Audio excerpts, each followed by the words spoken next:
Bonjour et bienvenue dans la chaîne Mathématiques Sciences. Aujourd'hui, je vais vous présenter et expliquer une nouvelle vidéo qui est une vidéo en nombre et calcul sur additionner des nombres relatifs. Alors donc, des nombres relatifs, on peut les additionner dans 3 cas comme tu peux le voir. Déjà quand tout simplement les nombres ont les mêmes signes, ok. Et donc quand les nombres ont les mêmes signes, en fait, tu sais déjà entre guillemets les additionner. Ok, quand les nombres ont les mêmes signes, tu sais très bien les additionner en général. Ok, c'est pas ça qui va gêner le plus. Après, là où ça peut commencer à gêner, c'est quand on devra additionner deux nombres qui ont cette fois-ci des signes différents. Là, va falloir bien faire attention justement à appliquer les bonnes règles correctement.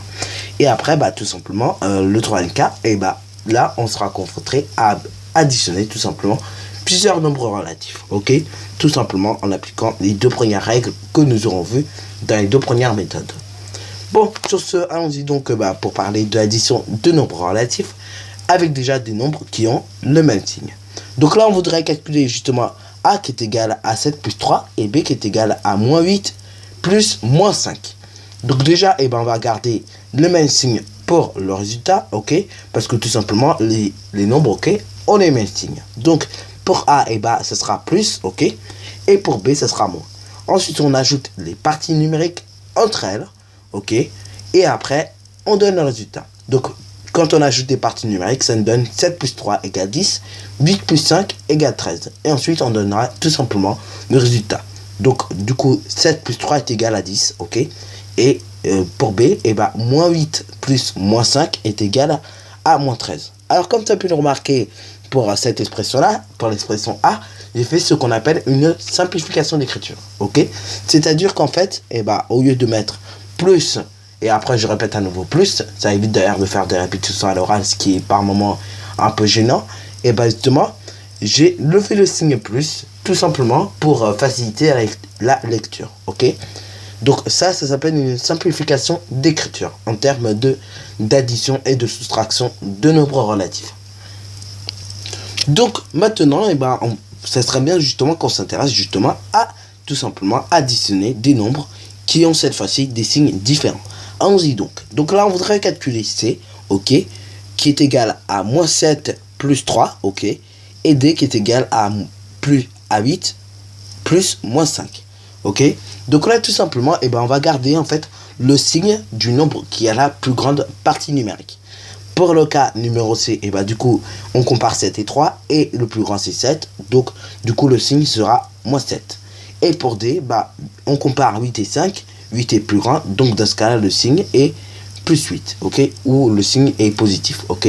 Ensuite on calcule la différence des parties numériques, donc pour C ça nous donne 7 moins 3, ce qui nous donne 4. Ok, et pour D, ça nous donne 8 moins 5, ce qui nous donne 3.